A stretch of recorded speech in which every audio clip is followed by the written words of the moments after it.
Ini betul.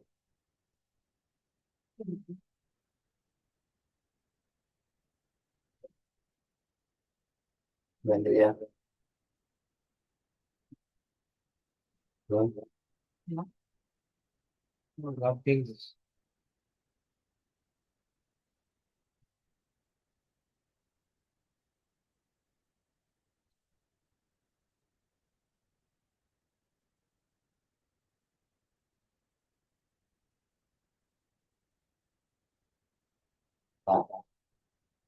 Baik, baik, baik.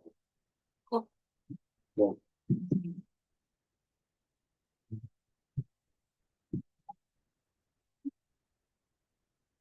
Dari Abu Hurairah radhiyallahu anhu.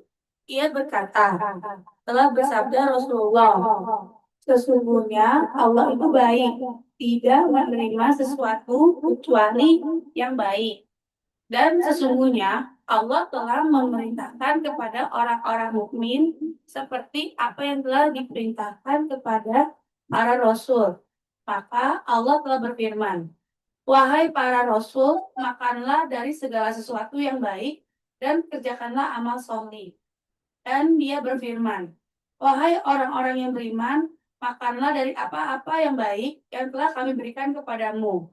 Kemudian beliau menceritakan kisah seorang laki-laki yang melakukan perjalanannya jauh, berambut kusut dan berdebu, menegadakan kedua tangannya ke langit seraya berdoa, wahai Tuhan, wahai Tuhan, sedangkan makanan haram, minuman yang haram, pakaian yang haram, dan dikenyangkannya dengan makanan haram. Maka bagaimana orang itu dikabulkan doanya?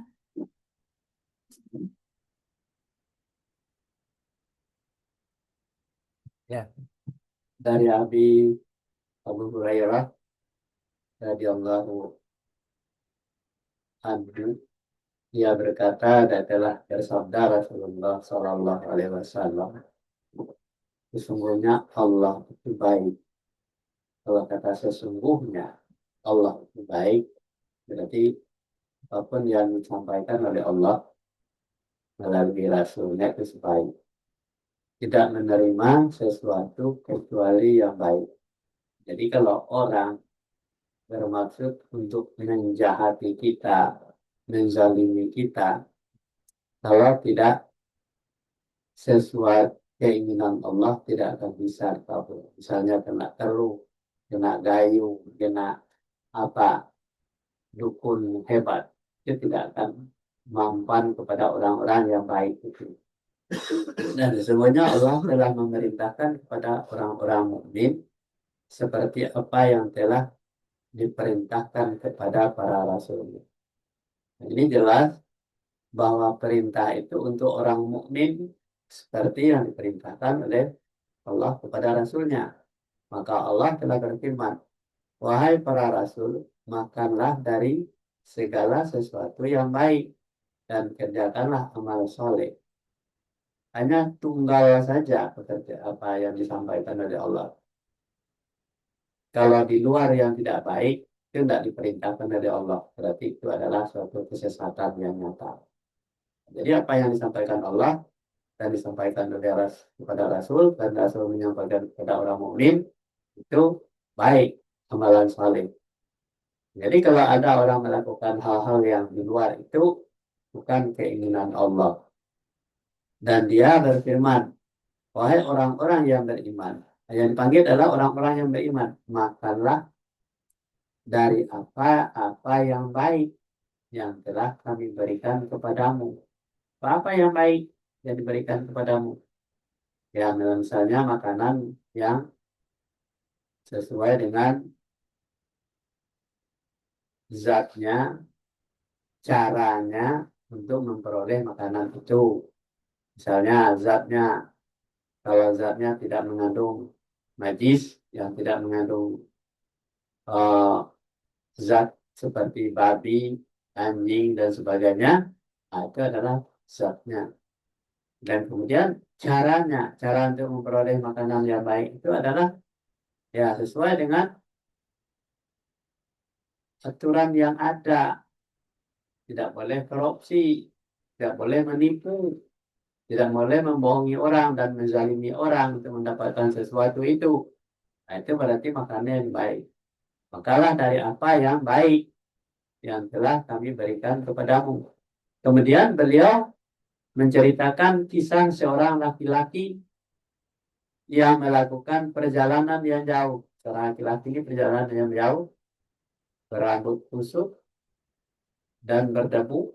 Nah, karena dia tidak mengurus dirinya sendiri, ya kan? Rambutnya kusut dan berdebu, perjalanan tanda-tanda perjalanan jauh, menengadahkan kedua tangannya ke langit seraya berdoa, wahai Tuhan, wahai Tuhan. Sedangkan makanannya haram, minumannya haram, pakaiannya haram, dan dikenyangkan dengan makanan haram. Maka bagaimana seperti itu doa orang akan bisa dikabulkan.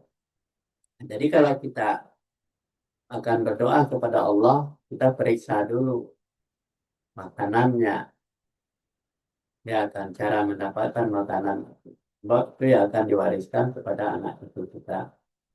Nah, inilah salah satu hadis yang menggugah kita untuk selalu taat dan patuh kepada aturan Allah. Lanjut ke Halo. Kata thayyib baik akan dengan sifat Allah maksudnya ialah bersih dari segala kekurangan dan merupakan salah satu dasar dan landasan pembinaan hukum Islam. Hadis ini berisi anjuran membelanjakan sebagian dari harta yang halal dan melarang membelanjakan harta yang haram. Makanan, minuman, pakaian, dan sebagainya hendaknya benar-benar yang halal tanpa bercampur yang syubhat. Orang yang ingin memohon kepada Allah hendaknya memperhatikan persyaratan yang tersebut pada hadis ini. Hadis ini juga menyatakan bahwa seorang yang membelanjakan hartanya dalam kebaikan berarti ia telah membersihkan dan menumbuhkan hartanya. Makanan yang enak tetapi tidak halal menjadi malapetaka bagi yang memakannya dan Allah tidak akan menerima amal kebaikan.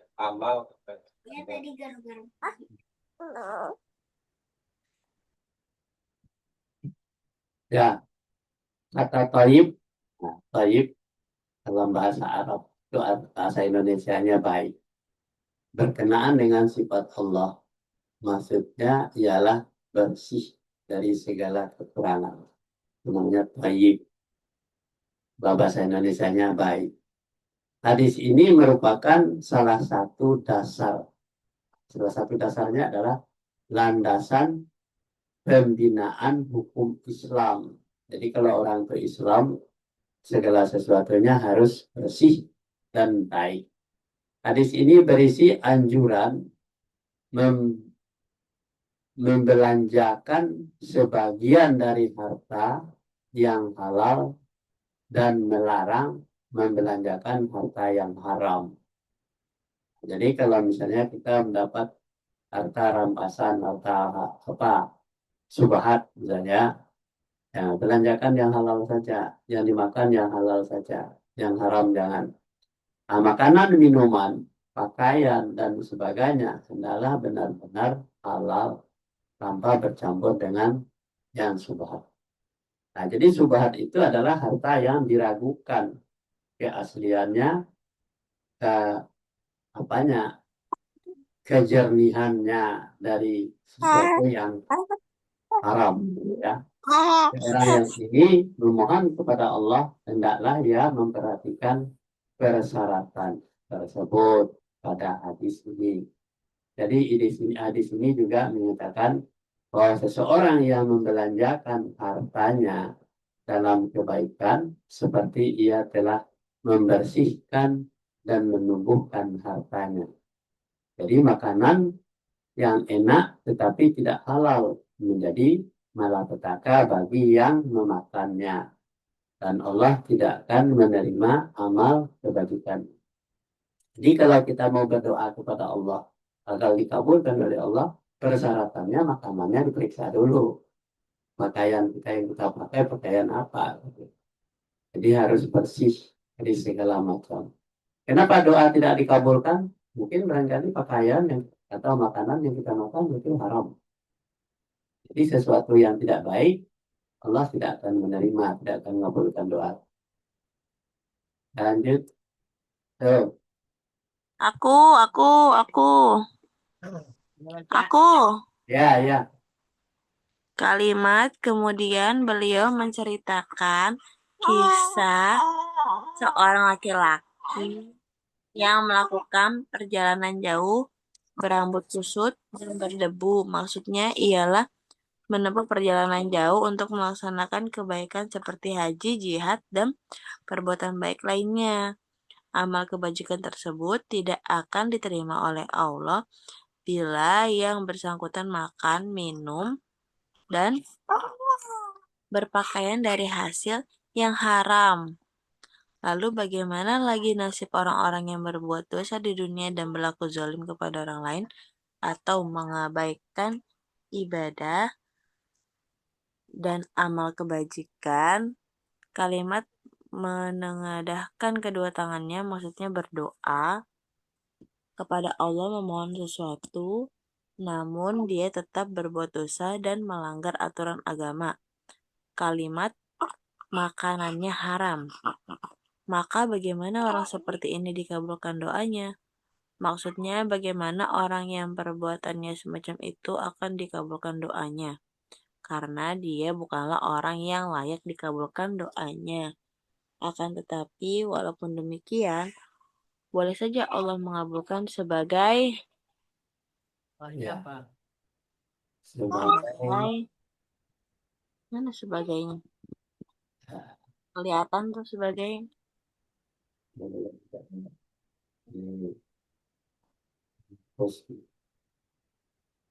sebagai apa? mana nggak kelihatan. Dulu di sini juga begitu. Jadi mengabulkan sebagai permohonan yang diridhai oleh Allah. Ya. Jadi kalimat kalimat ini kalimat kemudian beliau menceritakan kisah seorang laki-laki yang melakukan perjalanan jauh. Ya, berambut kusut dan berdebu, ya kan? Maksudnya ialah menempuh perjalanan jauh untuk melaksanakan kebaikan seperti haji, jihad, dan perbuatan yang baik lainnya. Amal dan kebajikan tersebut tidak akan diterima oleh Allah bila yang bersangkutan makan, minum, dan berpakaian dari hasil yang haram. Misalnya, kita menyumbangkan harta atau pergi berperang ke Palestina, tapi kita memakai pakaian yang haram.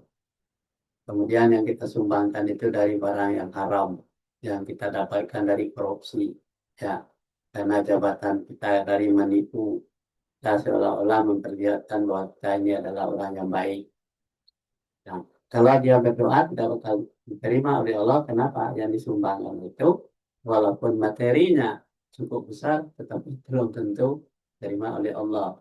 Atau dia kafir dan tidak sama sekali dengan beragama Islam, tetapi dia menyumbangkan lebih besar dari umat Islam. Itu semuanya sia-sia. Nah, jadi uh, definisi yang baik itu dilihat dari cara mendapatkannya yang akan disumbangkan.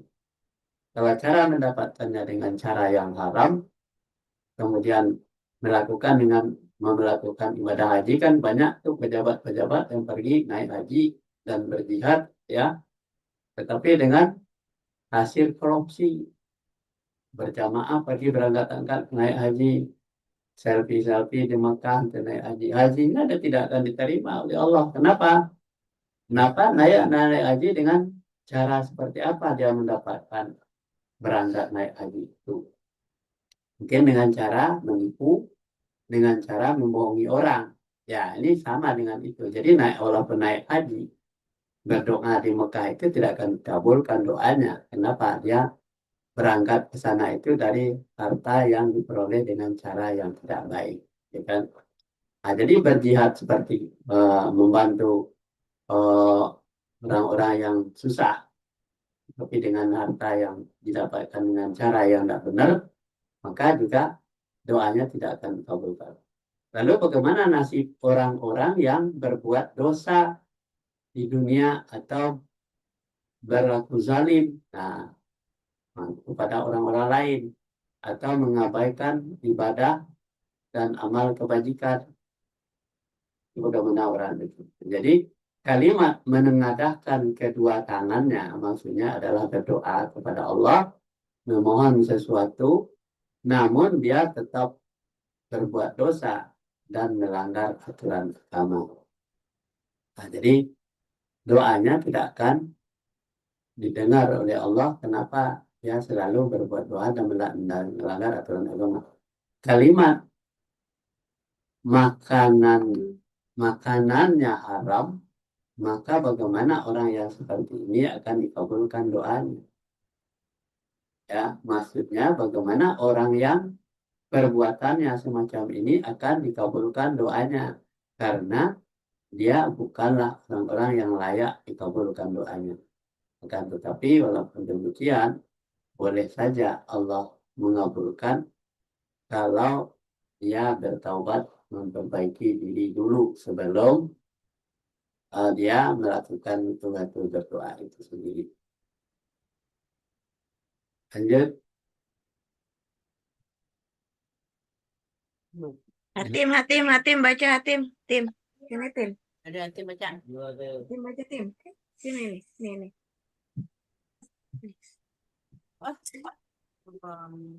Dari Abu ini yang panggil gini.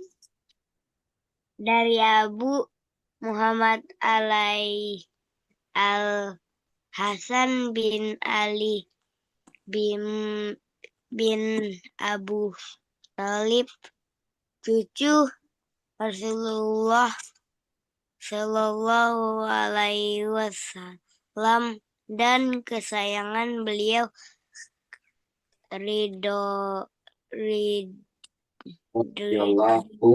Allahu anhum telah berkata, aku telah menghafal sabda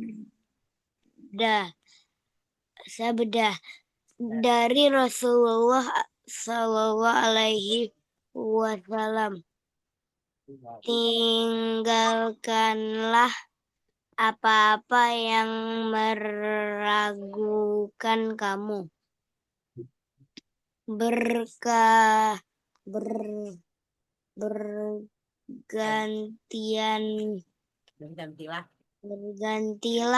kepada apa yang tidak meragukanmu. Kamu. Ini. Ya. Ain Ini. Politi Tirmidzi. Tirmizi dan berkata Tirmizi, ini adalah hadis hasan sahih. Bagus. Nanti bacanya seperti kelas 6 SD, terdekat SMP. An Abi Muhammad Hasan bin Ali bin Abi Talib, kata Rasulullah Sallallahu Alaihi Wasallam, wariyatahu radhiyallahu anhuma qala, hafazat min Rasulullah Sallallahu Alaihi Wasallam da'a mayari ya rabbika ila ma la yarbika, rawahu Tirmizi wa qala hadis hasan sahih. Ya, dari Abu Muhammad Al Hasan bin Ali bin Abi Thalib. Nah, berarti cucu Rasulullah ini. Jadi, jadi Ali bin Abi Thalib itu adalah uh, anak dari Fatimah. Ya kan, Fatimah anaknya Muhammad Ali bin Abi Thalib itu menikah dengan Fatimah.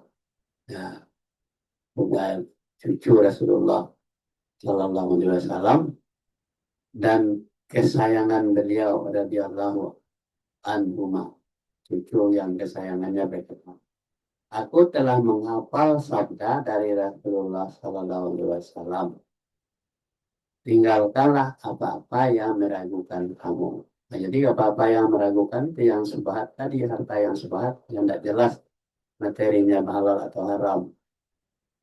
Kemudian bergantilah dengan apa yang tidak meragukan kamu. Nah, jadi kalau kita tidak ragu dan jelas materinya bersih, suci, itu yang dimakan. Kalau yang subhat tadi, yang diragukan itu adalah harta yang tidak tahu halal dan haram. Nah, inilah hadis Tirmizi dan berkata, Tirmizi ini adalah perawi hadis, ini adalah hadis hasan sahih. Hadisnya baik, ya. Hasan itu artinya baik. Terus lagi, siapa nih? Kalimat yang merupakan kamu, maksudnya tinggalkanlah sesuatu yang menjadikan kamu ragu-ragu dan bergantilah kepada hal yang tidak meragukan. Hadis ini kembali kepada pengertian hadis ke-6, yaitu sabda Nabi SAW, ahli wasallam, sesungguhnya yang hal itu jelas dan yang haram itu jelas, dan di antara keduanya hanya berkala subhat. Pada hadis lain disebutkan bahwa Nabi SAW ahli salah bersabda, seorang tidak akan mencapai derajat takwa sebelumnya meninggalkan hal-hal yang tidak berguna, nggak khawatir berbuat sia-sia. Tingkatkanlah sifat semesta ini lebih tinggi sifat meninggalkan yang melakukan. Jadi kalimat yang meragukan kamu, yaitu maksudnya adalah tinggalkanlah sesuatu yang menjadikan kamu ragu-ragu, ya, dan bergantilah kepada hal yang tidak meragukan. Jadi kalau tidak ada diragukan lagi, makanan itu dimakan. Hadis ini kembali kepada pengertian hadis ke-6, ya, yaitu sabda Nabi Shallallahu Alaihi Wasallam, sesungguhnya yang halal itu jelas dan yang haram itu jelas, ya kan? Dan di antara keduanya banyak berkata subhat. Nah, ada yang mengatakan itu yang tidak jelas itu namanya subhat. Pada hadis yang lain disebutkan bahwa Nabi Shallallahu Alaihi Wasallam bersabda, seseorang tidak akan mencapai derajat takwa sebelum ia meninggalkan hal-hal yang tidak berguna karena khawatir berbuat sia-sia. Jadi ketakwaan itu adalah salah satu kuncinya untuk doa kita bisa dikabulkan oleh Allah. Jadi kalau kita melakukan sesuatu yang makanan saja tidak jelas, cara mendapatkan yang tidak jelas, nah bagaimana kita menjadi orang-orang yang menjadi derajat takwa? Jadi syaratnya itu bersihkan pakaian, bersihkan cara diri kita dari segala hal-hal yang kotor, yang tidak diridai oleh Allah. Ya kan, percuma.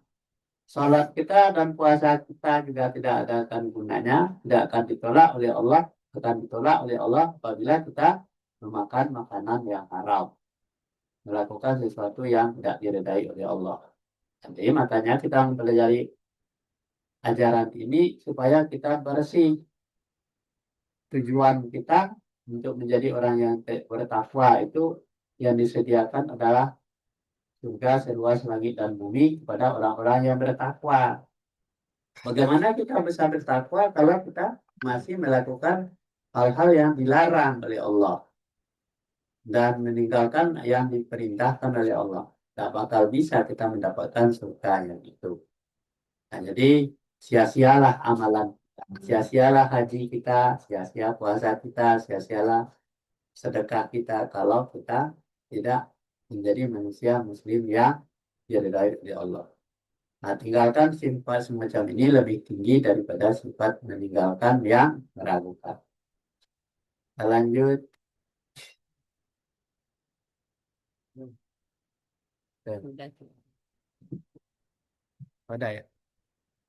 Dari Abu Hurairah radhiyallahu anhu, ia berkata, telah bersabda Rasulullah SAW, sebagian dari kebaikan keislaman seorang ialah meninggalkan sesuatu yang tidak berguna baginya.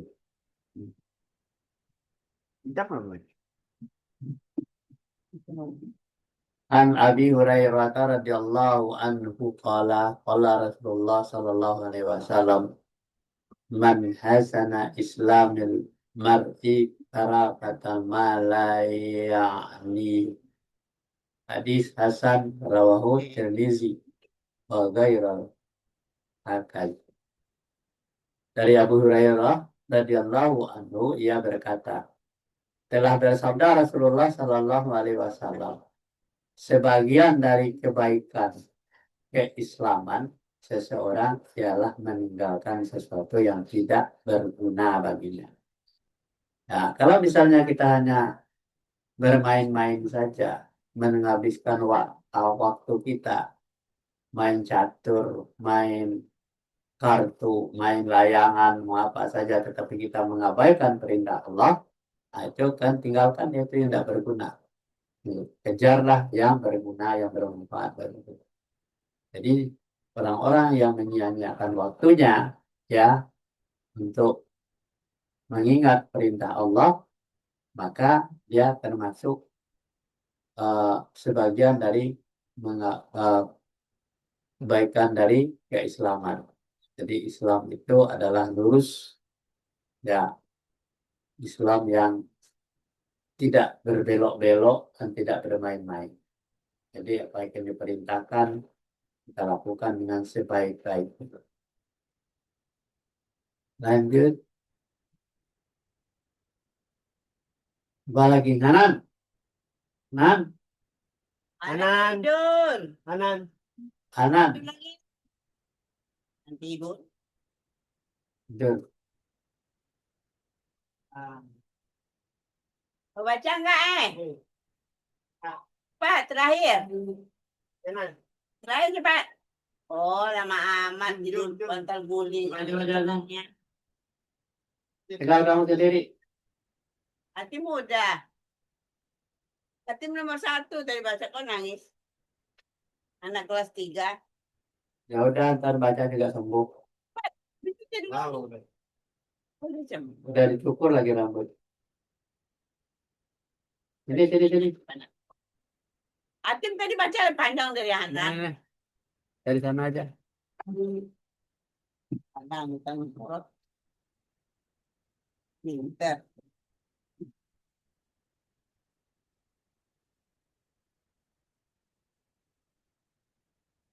Hadis di atas juga diriwayatkan oleh Murrah bin Abdurrahman dari Zuhri dari Abu Salama dari Abu Hurairah. dan sanadnya dia nyatakan sahih tentang hadis ini, berkata hadis ini kalimatnya pendek tapi padat berisi makna. Dengan hadis ini adalah ucapan hadirin pada beberapa riwayatnya dapat menilai ucapan yang dibuat dengan perbuatannya, maka dia Sedikit berbicara. sedikit berbicara dalam hal yang berguna bagi dirinya.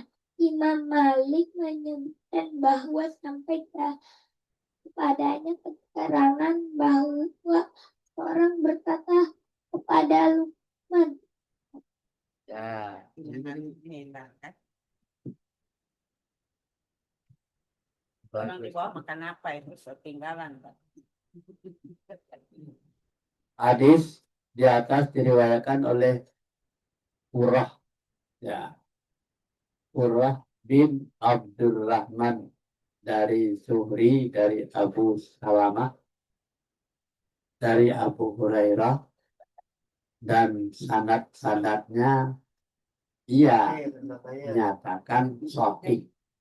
Jadi tadinya sahih. Tentang hadis ini ialah berkata, hadis ini kalimatnya pendek tetapi padat berisi. Ya, semakna dengan hadis ini adalah ucapan Abu Dzar. Ada beberapa riwayatnya. Barang siapa yang menilai ucapan dengan perbuatannya, maka dia akan sedikit bicara dalam hal yang tidak berguna bagi dirinya. Nah, jadi ucapan dan perbuatan itu harus seimbang, ya kan? Jangan kita mengucapkan sesuatu, tapi kita tidak melaksanakan, tidak benar. Jadi kalau tidak ada gunanya, tidak usah.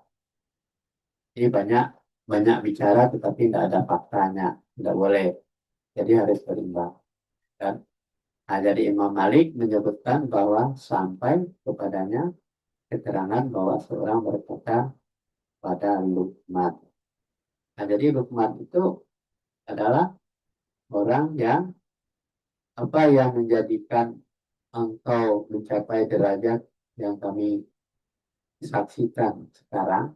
Jawabnya berkata benar, menunaikan amanat dan meninggalkan apa yang tidak berguna bagi dirinya.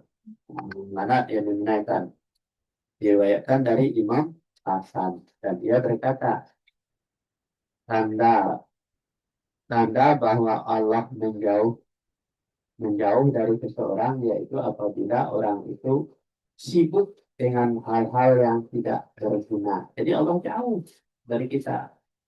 Dengan hal-hal yang tidak berguna kita sibuk bagi kepentingan akhiratnya. Jadi jauh. Dan dia berkata bahwa Abu Daud berkata ada 4 hadis yang menjadi dasar tiap-tiap perbuatan salah. Satu diantaranya hadis ini. Udah baca sih? Udah. Dan mudah-mudahan kajian kita pagi hari ini mendapat petunjuk dan hidayah dari Allah, dan kita selalu menjadi manusia yang dipilih oleh Allah menjadi orang yang beriman dan bertakwa, para nabi, para sahabat dan orang saleh, dan dipilih oleh Allah menjadi khalifah satu.